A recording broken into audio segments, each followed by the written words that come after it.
up at the top, is that a storm basin? It does appear to be represented that way, yes. Okay. So you mentioned that stormwater improvements would be needed. Harrison between 8th and 7th is, I don't know what the engineers call it, but I call it a saddle. That's down toward the low point of the whole thing, and I don't know that you know the answer to this. Is there stormwater in that alley? I do not believe there's stormwater in the alley. There is stormwater in the street, in that general vicinity to the north, as I understand it.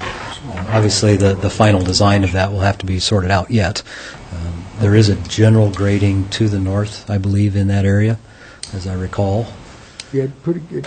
I believe it goes downhill to the alley and then starts back up again. If you go back to one of your photographs, your northwest photograph. That would be, I believe, about right. So it's coming downhill from the south, which is here, down to this point. If we go one more back, you can see, looking north, yeah, there is a low area generally down in there. Okay. So roughly in the area of that alley, and I believe there are some storm facilities out in that area. Thank you. So then the final item, which I touched on briefly, is the tree lawn. If the council would care to approve or not the proposal to allow that tree lawn essentially to be removed in that area where we have the topographic challenge at the very south end of the lot in the vicinity of the existing duplex. So those would be the three things that I believe the council would need to address this evening. So just to remind you, the waiver. You lost me on that last one on the tree lawn removal. I'm sorry. You want to go back over that again, please? Okay. Well, let me just pop back to this for just a moment. At that south end of the frontage that we're discussing, where the existing duplex is located, there's that a bit of a drop-off from the road area down to the house. And in order to install the 8-foot or even a reduced 5-foot wide planter strip, we're looking at perhaps a fairly extensive retaining wall and possibly a handrail system at the back of the walk. Staff has suggested that in that area, generally shown here by the red circle, generally in that area, that we would not have a planter strip and bring the sidewalk right to the back of the curb for a limited distance. Keeping that as limited as we can, because we really do want to have planter strips everywhere we possibly can. This is a location, just with the way the topography is, if we would allow a limited section without planter strip, I think it would be beneficial for the applicant in this case. Okay, so what we've got here is council's got three different decisions. The first being the waiver letter on public improvement. The secondly would be the development agreement, the second one that was in our packet. Correct. And the third one would be the limited tree lawn. That is correct. Walter, you were chairing Public Works and Finance on this. Yes, sir, I was. Thank you. As Les has already indicated, this was brought to us last Monday, and the three-member committee made the recommendation to, without saying so, to follow the same direction that the 2003 council had taken, which was curb, gutter, sidewalk, and defer the street paving.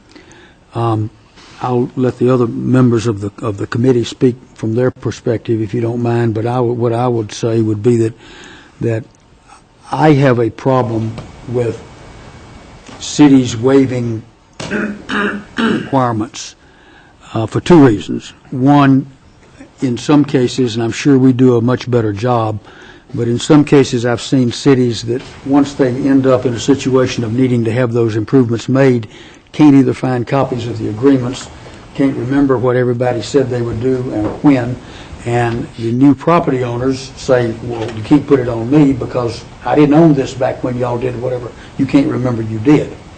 For that reason, I'm a proponent of making these improvements as we go along, even to the extent that they may end up in the middle of an undeveloped block. Someday somebody can build to it, and we have to trust Public Works engineering departments to situate it in such a way that they can be tied to. This particular one has got paved streets with curb and gutter on both the north and south, 7th and 8th Street. It's got an established alley grade at the bottom of the saddle. And engineering has indicated to me that, given a little time to do it, they can come up with a curb line, if not a full street cross section. The reason for my position on the committee not wishing to put the asphalt in the requirement is that it does get much more complicated to try to match it. Gravel and asphalt together is not a good mix. It creates various and sundry problems with snow plowing, with gravel on asphalt that becomes slick, particularly on a slope where you've got people either biking or cars even for that matter. So I think the asphalting is an engineering reason not to be required. I believe from an engineering standpoint, Les, that y'all do anticipate you could figure this out. Certainly. And come up with a design. We do have money being held in the city on the books for properties that were waived. As I believe the oldest we recognized was about 1988 up off of Orchard. There's some money being held, which I would submit is certainly not enough now to install it. From the amount of money that we kept then, it's not enough money to install it now. So the second reason for my liking to go ahead and do improvements is that the property owners are expected and required to do it. If they're willing to put up the money, then if we can go ahead and figure out how to build it, I think we should do so. I don't know if I think Art and then Dan can make their comments. Art? Yeah, I have a question first and then comment. When does the clock start ticking on the development agreement? The clock would start on the development agreement really when it is signed and security is placed for the improvements.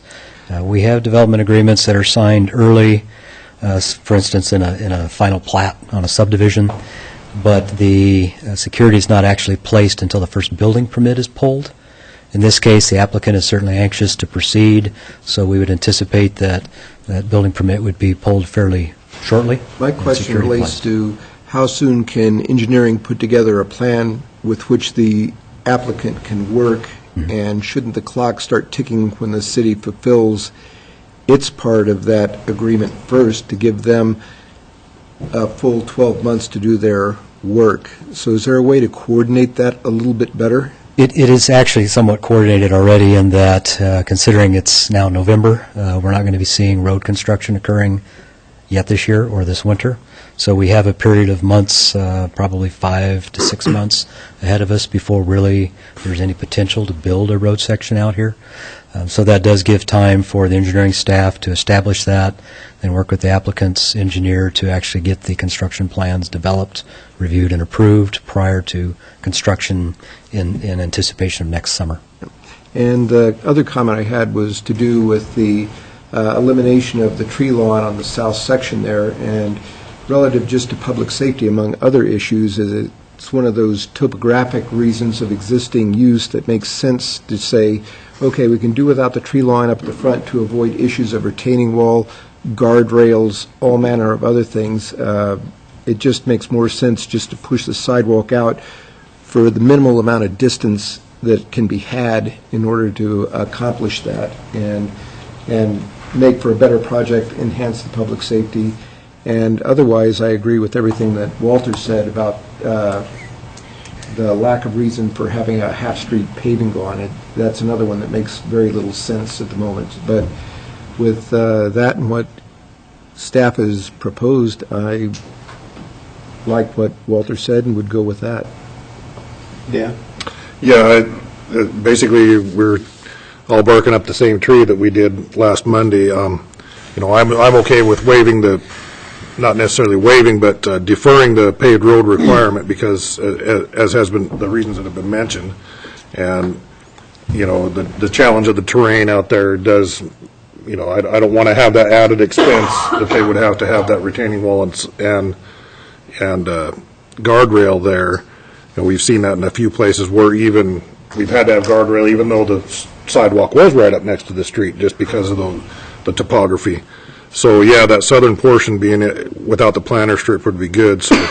So yeah, I'd be in favor of entering into the said development agreement that would defer the pavement and eliminate that tree lawn at the south end of the frontage. And I guess my question is, are those two parts are included in that development agreement, or are we going to have to see a little bit more? Because I don't think there was anything in there about eliminating the tree lawn. Yeah, the tree lawn would not need to be in the development agreement. That is just an action by the council. If you approve that waiver, then that is sufficient, and we can just move that forward in the design of the improvements. The deferral, which would be in the form of a payment in lieu of construction, is in the development agreement, and then the remainder of those improvements are also in the development agreement to be constructed within that one-year term. And that's why the deferral dollars are less in that second agreement, is because That it's is just correct. the street, Just the paving portion of the this. paved portion. Wayne?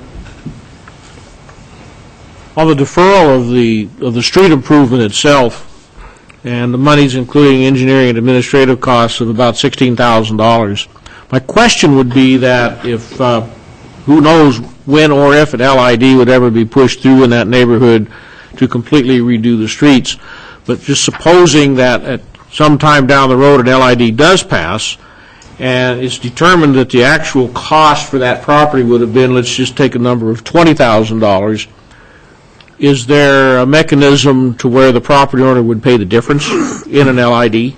Generally, in this type of a situation, we would say that the applicant has met their requirements for street improvements along their frontage out to the center line of the street. And so they would not see a LID assessment pertaining to these specific improvements. Okay. So if there was a cost differential, it would either have to be made up through other LID applicants or through the city's participation, which is more likely in this type of a situation. Okay. John? We'll go John first. Having read this a couple of times and then listening to your explanation of it, I think that the idea of waiving it, I can't go along with that. And as far as reducing the amount of the planter strip and putting money essentially in escrow to do the paving on the half of the street, I can certainly go along with that, and essentially agreeing with what was said by everybody down except Tom, who has yet to speak about it. I think I can definitely support what we're talking about here. Tom? And my understanding was that the applicants were in agreement with doing the payment in lieu of, according to what I'm reading in here. And I The would, biggest objection was trying to make sure the timing worked on the street itself. if I may, Mr. Mayor, I would suggest the applicants are here this evening, and so that may be a question you would care to pose to them. That'd be great. Why don't you come on up, folks, and introduce yourselves, your names and your address, and we'll let you speak on it. Your Honor, if I may. Yes. I wanted to make sure that nobody is misperceiving the language in the CCSR. It is not a payment in lieu of construction. It is a prepayment. A deferral. So, yes, a deferred deferral. payment. So that money will be segregated for that particular property. So it isn't going into the general fund Thanks. coffers or will be used on any other project. Thanks. Mary Jo Knowles, 486 Harvest Drive. And Randy Atwood, 486 Harvest Drive. Okay. You had a question? I was trying to understand your recommendation for prepayment on the specific improvements. Well, My understanding our is- recommendation would be to waive the whole, the whole street improvement. So that's not going to happen. So our understanding when we left the Public Works was that we would be doing probably the sidewalk and the curb, and that they would waive the condition for the paving. I don't remember ever hearing anything mentioned about money being set aside for paving, or an amount, how much that money would be for paving. That was never mentioned to us. Well, I'm going to let Walter speak. He was chairing that day. Yes, ma'am, you're correct. We did not speak to it.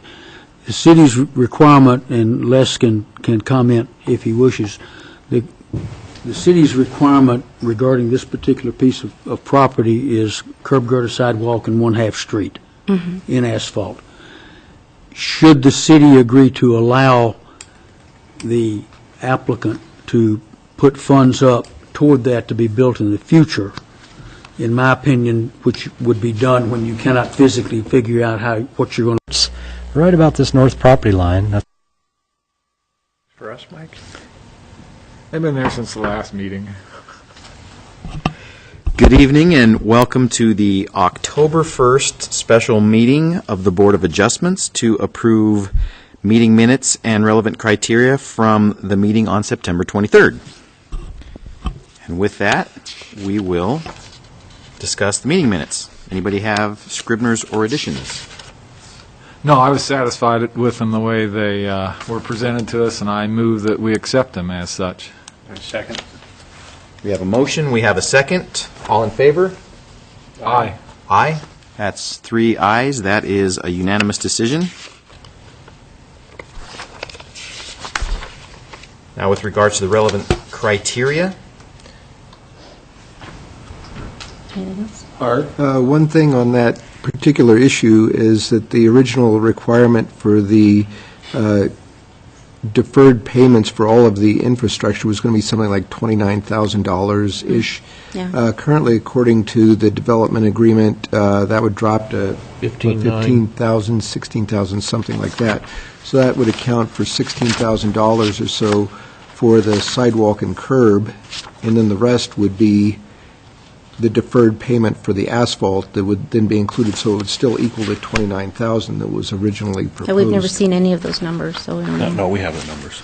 We do? I have the numbers of that, okay. yes.